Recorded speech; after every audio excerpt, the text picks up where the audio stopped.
Al-Hasan Al-Basri mengatakan, orang-orang Yahudi itu apabila bersua dengan orang-orang yang beriman, mereka mengatakan amanna, kami beriman. Tapi apabila mereka kembali berada di antara sesama mereka, maka sebagian dari mereka berkata kepada sebagian yang lain, janganlah kalian ceritakan kepada teman-teman Muhammad apa yang telah diterangkan Allah kepada kalian di dalam kitab kalian, yang pada akhirnya hal tersebut dijadikan hujjah oleh mereka untuk menghadapi dan menentang kalian. Assalamualaikum warahmatullahi wabarakatuh. Waalaikumsalam warahmatullahi wabarakatuh. Alhamdulillah, wassalatu wassalamu ala rasulillah Sayyidina Muhammad ibni Abdillah wa ala alihi wa sahbihi wa mawalah, amma ba'du. Alhamdulillah, pada malam hari ini kita kembali melanjutkan kajian rutin tafsir Al-Quran. Pada malam hari ini kita telah sampai pada surat Al-Baqarah ayat yang ke-76.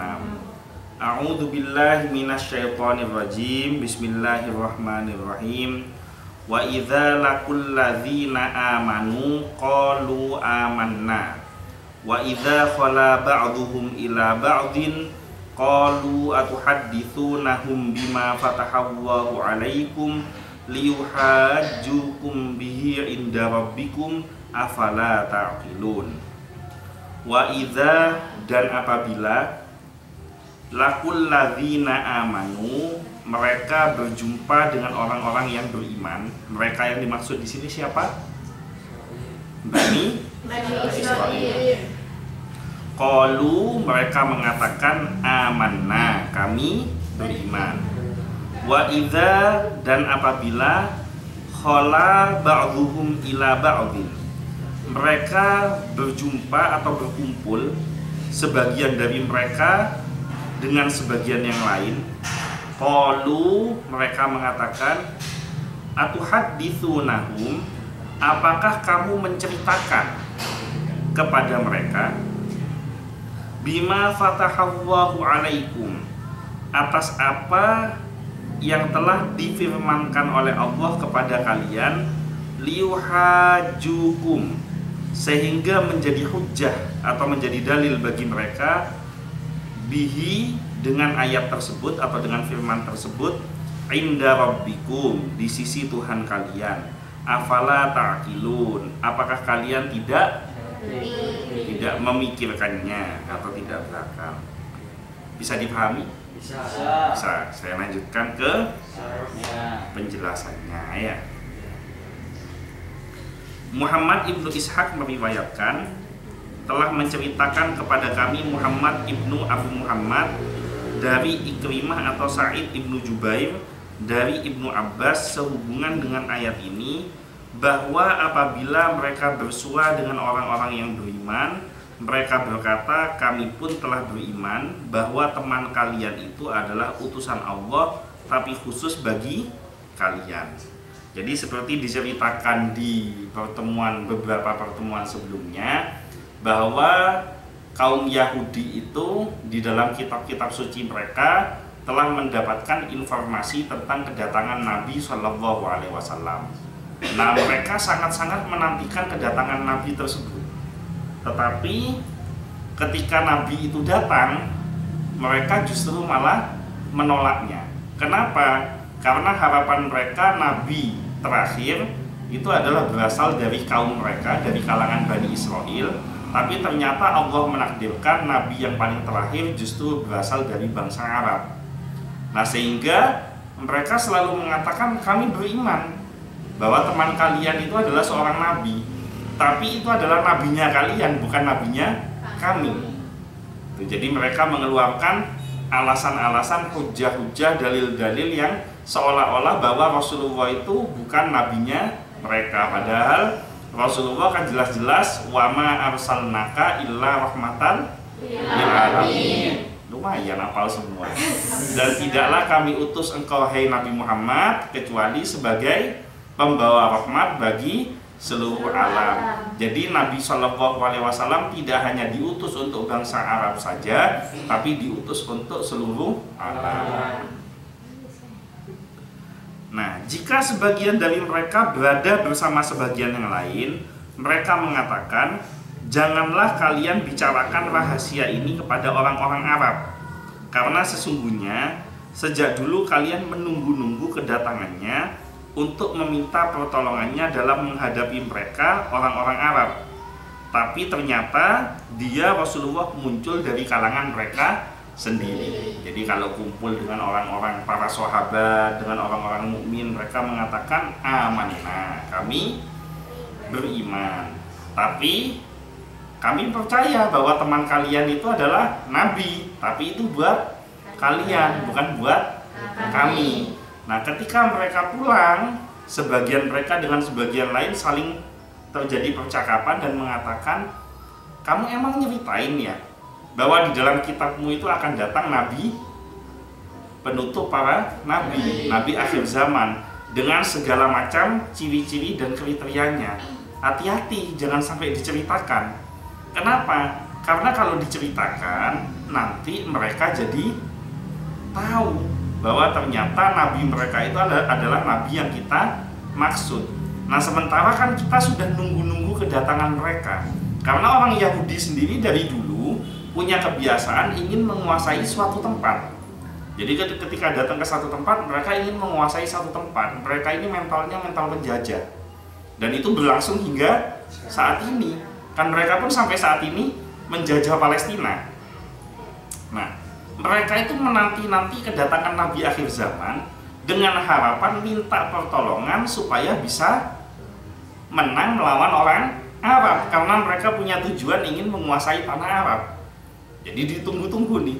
Nah, celakanya Nabi yang ditunggu justru berasal dari bangsa Arab, berasal dari lawan mereka sendiri. Jadi Bani Israel itu dari zaman dulu kalau mereka perang itu suka bertawassul menggunakan nama Nabi SAW. Dan setiap tawassul menggunakan nama Nabi Muhammad, setiap peperangan mereka selalu dimenangkan. Nah, ini dinanti-nanti betul, menginginkan bahwa Nabi yang datang itu benar-benar Nabi dari kalangan mereka. Nah, celakanya justru Nabi yang datang malah Nabi dari kalangan musuhnya mereka, gitu. Yaitu dari kalangan bangsa Arab. Nah, maka Allah menurunkan firman-Nya. Jadi asbabun nuzulnya seperti itu. Gimana firman-Nya? Ya ini, wa idza laqul ladzina amanu qalu amanna wa idza khala ba'duhum ila ba'din qalu atuhadditsunahum bima fatahallahu 'alaikum liyuhajjukum bihi inda rabbikum afala taqilun. Jadi itu artinya asbabun nuzul, sebab kenapa ayat itu turun, karena ada kejadian seperti yang tadi sudah diceritakan. Artinya kalian mengakui dia, yaitu Nabi Muhammad SAW adalah seorang nabi, padahal kalian telah berjanji kepada Allah bahwa kalian akan mengikutinya, dan dia telah memberitakan kepada mereka orang-orang Arab bahwa dia adalah nabi yang sedang kita tunggu-tunggu kedatangannya dan yang kita jumpai sebutannya di dalam kitab kita. Karena itu ingkarilah dia dan jangan sekali-kali kalian mengikutinya. Jadi mereka itu dari tanahnya mereka di Baitul Maqdis sampai hijrah ke Madinah, kan tujuan utamanya menantikan kedatangan Nabi. Karena di dalam kitab mereka Nabi Muhammad ini akan hadir. Dan mereka berjanji, nanti kalau Nabi ini hadir, yang disebutkan di dalam kitab ini, kita semua akan beriman kepada Nabi tersebut.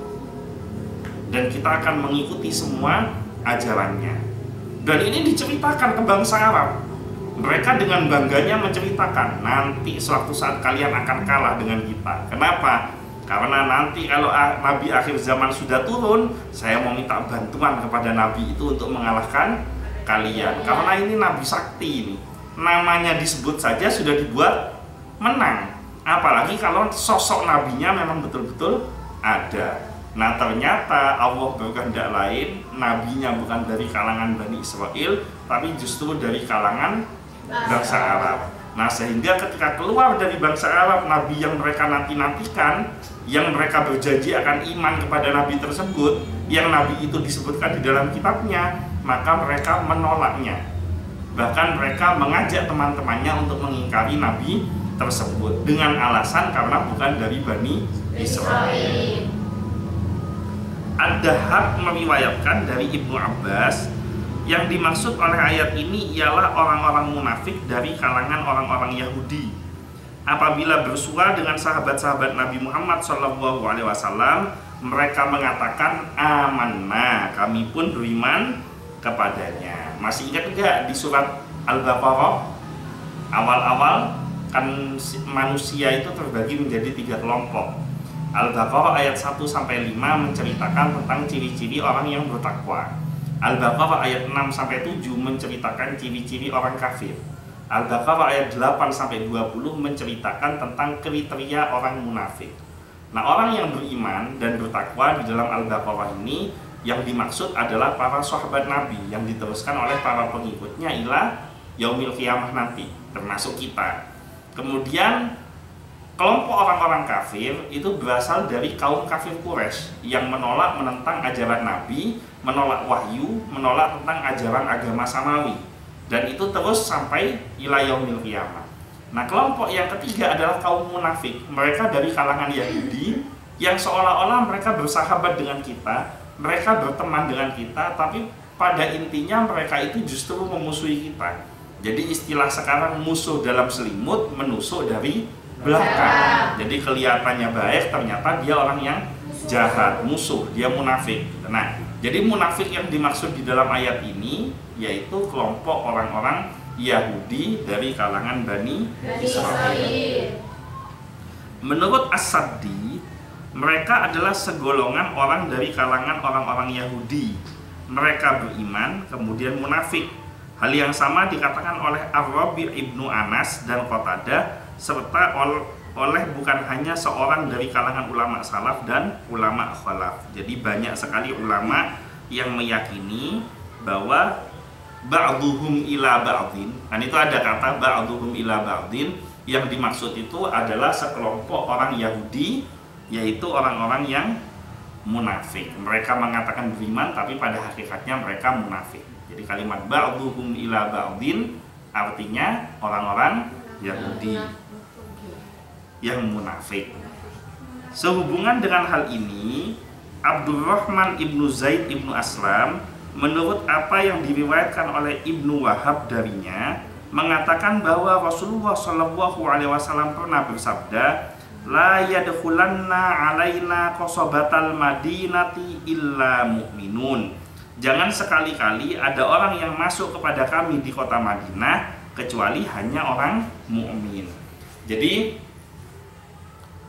Rasulullah itu membuat satu aturan bahwa membangun sebuah negara, membangun sebuah bangsa itu adalah menjadi kewajiban bersama, tanggung jawab bersama. Sehingga ketika membangun satu kota Madinah, di situ umat Islam punya kontribusi, bangsa Nasrani punya kontribusi, bangsa Yahudi punya kontribusi, dan penduduk setempat dari kalangan Bani Aus dan Bani Khazraj juga punya kontribusi. Nah, tetapi ada satu tempat yang disucikan, yang dikuduskan, yang mana tempat itu tidak boleh orang musyrik masuk ke dalam tempat itu.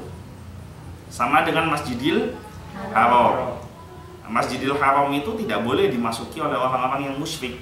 Yang boleh masuk ke Masjidil Haram hanya orang-orang yang beriman. Kenapa? Karena innamal musyrikuna najasun. Orang-orang musyrik itu najis. Kenapa kok najis? Karena dia tidak tahu tata caranya bersuci. Mungkin dia tahu tata cara bersih-bersih, membersihkan badannya dia tahu, tapi dia tidak tahu bagaimana caranya thaharah. Dia tidak tahu bagaimana caranya membersihkan ketika dia habis buang air kecil, buang air besar, buang hajat. Dia nggak tahu cara secara syar'i itu seperti apa. Dia standarnya adalah bersih, bukan suci. Dia tidak ada hadas besar. Wanita yang sudah datang bulan ya mandi biasa. Suami istri yang sudah melakukan hubungan suami istri ya mandi biasa. Tidak ada mandi hadas, tidak ada mandi untuk menghilangkan hadas yang besar. maka mereka bersih, tapi mereka tidak suci dalam artian agama Islam, sehingga mereka tidak boleh menginjakkan kakinya ke Masjidil Haram. Begitu juga di Madinah ada satu daerah yang dikuduskan, yang tidak boleh masuk ke daerah itu kecuali orang-orang yang beriman. Nah, maka para pemimpin orang-orang Yahudi dari kalangan orang kafir dan munafik mengatakan, berangkatlah kalian dan katakanlah bahwa kami pun beriman, tetapi kufurlah bila kalian kembali lagi kepada kami. Mereka berdatangan ke Madinah di pagi hari dan kembali kepada kaumnya sesudah asar. Jadi kiainya yang ngajarin, kiainya orang Yahudi ngajarin, kamu nanti kalau masuk ke sana, kamu bilang, saya itu beriman kepada Nabi Muhammad, saya iman kepada agama kalian, bahkan para pemuka-pemuka kami, tokoh-tokoh kami juga iman kepada Nabi Muhammad. Tapi begitu mereka keluar dari Madinah, pulang ke tempatnya masing-masing, begitu nyampe di tempatnya masing-masing, mereka mengatakan dirinya ingkar, kafir dengan ajaran yang dibawa oleh Nabi Muhammad SAW. Maka Rasulullah SAW pernah bersabda menggambarkan tentang kelompok ini. La yadkhulanna, lalu perawi membacakan firman-Nya. Jadi si perawi ini yang menceritakan tentang Yahudi kalau pagi mengatakan dirinya beriman, tapi begitu pulang dia kafir, membacakan firman-Nya di dalam surat Ali Imran ayat yang ke-72. Wa qalat ta'ifatum min ahlil kitabi aminu billadzi unzila 'alal ladzina amanu wajhan nahari waqfuru akhirahu la'allahum yarji'un. Wa qalat ta'ifatum min ahlil kitabi, segolongan lain dari ahli kitab berkata kepada sesamanya, aminu billadzi unzila 'alal ladzina amanu, perlihatkanlah seolah-olah kalian beriman kepada apa yang diturunkan kepada orang-orang yang beriman, yaitu kepada para sahabat. Wajhan nahar, pada permulaan siang. Waqfuru akhirahu, dan ingkarilah ia pada akhirnya. La'allahum yarji'un, supaya mereka orang-orang mukmin kembali kepada kekafiran. Jadi itu sudah tipu daya mereka sejak zaman dulu. Mereka datang ke kita seolah-olah mereka adalah sahabat kita, teman kita. Tapi mereka datang membawa budaya-budaya yang tidak baik, yang tujuannya untuk menarik kita supaya kita itu jadi ikut budayanya mereka. Bahkan syukur-syukur bisa ikut agamanya mereka. Seperti salah satu contohnya, budaya orang tua kita. Biasanya sehabis maghrib itu ngapain? Anak-anaknya kemana? Orang tuanya kemana? Sebelum maghrib sudah berduyun-duyun, berbondong-bondong ke masjid. Bapak ibunya sama-sama ke masjid, anaknya dingajikan di masjid, di musola, di langgar, di surau. Betul ya? Nah, coba kita lihat sekarang. Budaya orang-orang Yahudi begitu luar biasa. Masuklah satu kotak yang sangat luar biasa, namanya TV. Ini kotak setan nih, kayak di belakang saya ini. Ini kotak setan nih. Kenapa? Begitu masuk waktu-waktunya menjelang maghrib, yang diputar tontonannya menarik semua. Benar nggak? Akhirnya apa? Tidak hanya anak-anaknya, bapak ibunya ikut nonton. Akhirnya lupa tidak sholat maghrib. Nah, itu belum cukup. Habis keluar setan kotak, keluar setan gepeng. Nah, masuk lagi budaya macam-macam di sini. Berapa banyak orang lalai dengan ibadah gara-gara handphone, gara-gara setan gepeng ini. Waktunya sholat lupa sholat, baca Al-Quran bisa dikatakan jarang, bahkan tidak pernah karena handphone. Jadi artinya budaya-budaya itu dimasukkan kepada kita dengan cara yang halus supaya kita ini mengikuti gayanya mereka. Masuk tahun baru, semua pada heboh tiup trompet. Masuk tanggal 14 Februari, semua pada heboh ngasih coklat. Begitu ulang tahun, beli kue tar, tancepin lilin, ya. Habis gitu, make wish, baca doa dulu, doanya doa sama kue tar. Ya. Habis itu ditepuk-tepuki, panjang umurnya, doa sama kue tar. Jadi kan secara tidak langsung mengajarkan kita mohon sama kue tar. Dan sekarang kalau mau doa ngapain nunggu niup lilin? Ya doa-doa saja. Boleh nggak kue tar di ulang tahun? Boleh. Niatkan sodako, bagi-bagi buat makan, bersyukur atas dikasihnya umur atau usia yang bertambah oleh Allah. Tapi jangan ikuti budaya-budaya pakai lilin, ditancepin, doa duluan. Ayo make wish doa. Apa yang didoakan? Para PNS di negara kita, kalau rapat, kalau upacara, rapat atau upacara, bahkan ketika yang datang semuanya muslim, marilah kita mengheningkan cipta. Itu nganu apa mengheningkan cipta? Hunondu neng bisa redung.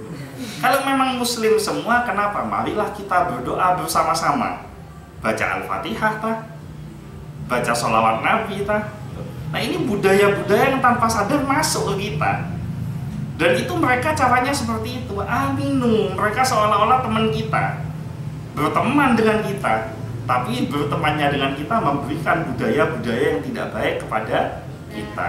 Sehingga akhirnya sekarang ini banyak di antara kita yang merasa bangga menggunakan produk-produk non-muslim daripada produk muslim. Merasa bangga menggunakan produk-produk luar negeri daripada produk dalam negeri. Merasa bangga nabung di bank konvensional dibandingkan nabung di bank syariah. Bahkan celakanya lebih bangga nabung di rentenir daripada di mana? Di Baitul Mal. Itu budaya-budaya yang masuk ke kita. Jadi hati-hati. Peninggi ya.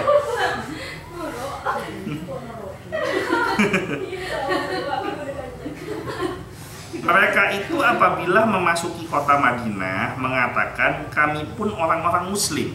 Nah, jadi mereka mengatakan kami orang muslim ini bunglon ini. Apa tujuannya? Dengan tujuan untuk memperoleh informasi tentang berita dan perkara Rasulullah. Apabila mereka berkumpul lagi dengan sesamanya, mereka kembali menjadi kafir. Setelah Allah memberitahukan kepada nabinya perihal orang-orang munafik, maka Nabi menutup jalan mereka sehingga mereka tidak dapat menyusup ke dalam tubuh kaum muslimin. Sebelum itu orang-orang mukmin menduga bahwa orang-orang munafik itu beriman. Lalu mereka berkata kepada sesamanya, bukankah Allah telah berfirman anu dan anu kepada kalian? Lalu maksudnya anu dan anu itu diceritakan, ini pernah ngomong ini ya kepada kalian. Lalu sebagian yang lainnya menjawab, memang benar. Apabila mereka kembali kepada kaumnya, yakni para pemimpin mereka bertanya seperti yang disitir oleh firman-Nya, atuhaddisunahum bima fatahallahu alaikum. Apakah kalian menceritakan kepada mereka orang-orang Arab apa yang telah diterangkan Allah kepada kalian? Jadi maksudnya ketika sudah ditegaskan orang-orang musyrik tidak boleh masuk, maka mereka ketika masuk ngaku beriman. Sehingga semua orang mukmin menganggap mereka ini orang yang beriman dan diketahui identitasnya asalnya dari kelompok Bani Israel. Maka ditanyakan kepada mereka, di kitabmu itu di Taurat Allah pernah berfirman seperti ini ya? Karena di Al-Quran ada firman seperti ini. Di kitabmu, di Alkitab itu Allah pernah berfirman seperti ini ya? Karena di Al-Quran ada yang seperti ini. Ditanyakan. Dan ketika ditanyakan cocok dengan kitab yang sebelumnya, mereka mengatakan, ya memang benar, di kitab kami juga ada apa yang disampaikan oleh Tuhan kalian. Sekali lagi Bani Israel suka mengatakan Tuhan kalian, bukan Tuhan kita. Nah maka ketika mereka pulang ditegur sama atasannya, kamu ditanya, kamu emang menceritakan apa yang telah diterangkan oleh Allah kepada dirimu melalui kitab sucimu? Jadi keberatan untuk diceritakan secara lengkap karena dikhawatirkan menjadi hujjah, menjadi dalil. Berarti orang Yahudi sudah ada dua kelompok nih. Kalau ayat yang kemarin kelompoknya adalah yuharrifunahu mim ba'di ma aqalu. Mereka mengotak-ngatik, merubah-rubah isi Alkitab bukan Al-Quran. Nah kelompok yang kedua, mereka menyembunyikan kebenaran yang ada di dalam kitab suci mereka sendiri. Jadi dipilah-pilah mana yang menguntungkan disampaikan, yang tidak menguntungkan mereka tidak menyampaikan. Abul Aliyah berkata sehubungan dengan firman-Nya, atuhadditsunahum bima fatahallahu alaikum, yakni tentang apa yang telah diturunkan kepada kalian, yaitu kitab kalian yang di dalamnya disebutkan ciri-ciri Nabi Muhammad SAW. Jadi Abul Aliyah lebih spesifik lagi bahwa yang dimaksud atuhadditsunahum bima fatahallahu alaikum, yang dimaksud adalah ciri-ciri kenabian Rasulullah yang ada di dalam kitab Taurat atau kitab mereka sendiri. Abdul Razzaq meriwayatkan dari Ma'mar, dari Qatadah, sehubungan dengan firman-Nya ini, bahwa mereka orang-orang Yahudi selalu mengatakan kelak akan muncul seorang nabi. Jadi mereka ini suka pamer bahwa nanti akan muncul seorang nabi. Lalu sebagian dari mereka berkumpul dengan sebagian yang lain dan berkata, atuhadditsunahum bima fatahallahu alaikum liyuhajjukum bihi inda rabbikum. Apakah kalian menceritakan kepada mereka apa yang telah diterangkan Allah kepada kalian? Yang dimaksud adalah ciri-ciri kedatangan Nabi SAW. Jadi ciri-cirinya Rasulullah. Nah, kenapa kok ini tidak boleh diceritakan? Karena khawatir kalau diceritakan mereka dapat mengalahkan hujjah kalian di hadapan Tuhan kalian. Hujjah itu dalil. Kan mereka tidak iman kepada Rasulullah kan? Karena Rasulullah dianggap bukan dari kalangan mereka, tapi kitab mereka memberitakan tentang Rasulullah. Nah, kalau ini sampai umat Islam tahu, maka dalil ini akan digunakan untuk mengalahkan orang Yahudi. Gimana sih kamu tidak iman sama Nabi Muhammad? Kan kitabmu sendiri yang mengatakan ciri-cirinya. Sekarang nabinya datang, kamu nggak mau beriman, nggak bisa ngomong mereka. Maka para pemuka-pemukanya, para ulamanya melarang orang Yahudi untuk menyampaikan dalil kedatangan Nabi SAW. Makna al-fatahallah, karena ada kalimat fataha di situ ya. Makna fataha menurut pendapat lain disebutkan oleh riwayat Ibnu Juraij yang mengatakan telah menceritakan kepadanya Al-Qasim Ibnu Abu Barzah dari Mujahid sehubungan dengan makna firman-Nya, apakah kalian menceritakan kepada mereka orang-orang Arab apa yang telah diterangkan Allah kepada kalian, bahwa Nabi SAW dalam perang Khaybar di bawah benteng pertahanan mereka, orang-orang Yahudi pernah mengatakan, hai saudara-saudara kera dan babi, hai para penyembah tauhid atau berhala. Kenapa Rasulullah menyebut mereka saudaranya kera? Karena nenek moyang mereka, saudaranya ada yang dikutuk menjadi kera. Karena ada ayatnya sebelumnya kan, kunu kirodatan khosyain, jadilah kalian monyet yang buruk rupa. Mereka menjawab, tiada lain orang yang memberitahukan ini melainkan Muhammad. Tiadalah ucapan berikut kecuali keluar dari kalian. Yang mereka maksudkan adalah firman Allah, apakah kalian menceritakan kepada mereka orang-orang Arab apa yang telah diterangkan Allah kepada kalian, yaitu apa yang telah diputuskan Allah untuk memperoleh kemenangan, yang pada akhirnya hal tersebut akan dijadikan sebagai hujjah oleh mereka, orang-orang Arab, untuk menghadapi kalian sendiri. Jadi di dalam peristiwa perang Khaybar itu, kaum muslimin menyampaikan apa yang disampaikan oleh Rasulullah, bahwa mereka ini adalah saudaranya kera dan babi. Karena di dalam Al-Quran diterangkan bahwa kaum Yahudi, kaum Bani Israel, karena melanggar perjanjian di hari Sabat, akhirnya mereka dikutuk menjadi kera dan dikutuk menjadi babi. Dalam ayat lain ada, cuma kemarin kita ngajinya cuma kera saja.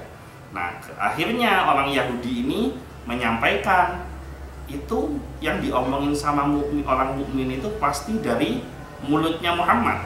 Maka kamu jangan pernah ceritakan apa yang kamu ketahui di dalam kitabmu yang pernah terjadi kepada mereka. Kenapa? Karena nanti akan dijadikan dalil bagi mereka, hujjah bagi mereka untuk mengalahkan diri kalian. Ibnu Juraij meriwayatkan dari Mujahid. Ini saya selesaikan aja ya, soalnya tidak terlalu panjang kok ayat 76 ini. Ibnu Juraij meriwayatkan dari Mujahid bahwa hal ini terjadi ketika Nabi mengutus sahabat Ali kepada mereka orang-orang Yahudi, lalu mereka menyakiti Nabi Muhammad SAW. Maksudnya menyakiti dengan fitnah dan tuduhan. As-Sadi mengatakan sehubungan dengan firman-Nya, apakah kalian menceritakan kepada mereka apa yang telah diterangkan Allah kepada kalian, yakni mengenai siksaan, supaya dengan demikian mereka orang-orang Arab dapat mengalahkan hujjah kalian di hadapan Tuhan kalian. Mereka yang berbuat demikian adalah segolongan orang-orang Yahudi yang beriman lalu munafik. Mereka selalu berbicara kepada orang-orang mukmin dari kalangan orang-orang Arab tentang siksaan yang mereka alami. Maka sebagian dari golongan orang-orang Yahudi itu mengatakan kepada sebagian yang lainnya, seperti yang disebutkan oleh firman-Nya, atuhaddisunahum bima fatahallahu alaikum, yakni berupa siksaan yang pernah kalian alami, yang akibatnya mereka mengatakan kepada kalian, kami lebih dicintai oleh Allah kepada kalian, dan kami lebih dimuliakan oleh Allah daripada kalian. Jadi mereka bilang ke umatnya, jangan bilang-bilang atas azab Allah yang pernah menimpa kita, tapi cukup ceritakan nikmat-nikmat Allah yang pernah disampaikan kepada kita.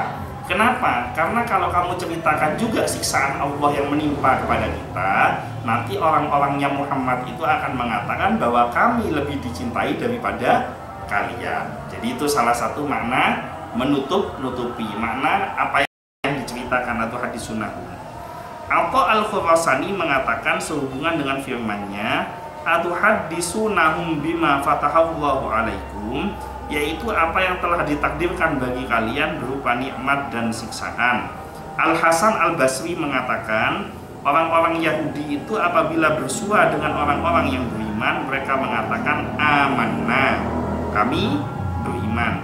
Tapi apabila mereka kembali berada di antara sesama mereka, maka sebagian dari mereka berkata kepada sebagian yang lain, janganlah kalian ceritakan kepada teman-teman Muhammad apa yang telah diterangkan Allah kepada kalian di dalam kitab kalian, yang pada akhirnya hal tersebut dijadikan hujjah oleh mereka untuk menghadapi dan menentang kalian.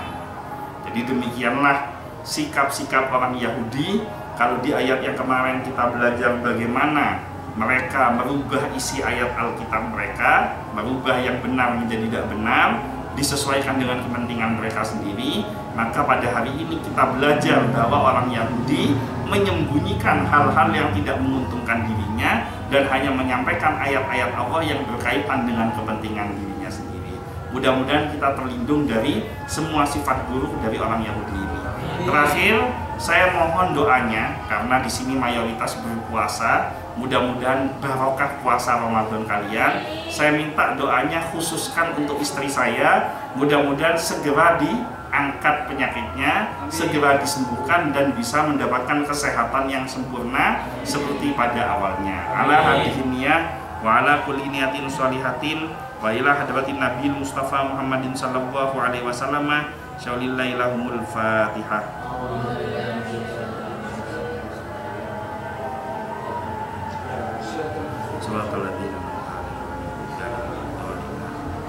Mungkin itu saja yang bisa saya sampaikan, kurang lebihnya mohon maaf. Wallahul muwaffiq ila aqwamit thoriq. Wabillahi taufiq wal hidayah. Wassalamualaikum warahmatullahi wabarakatuh.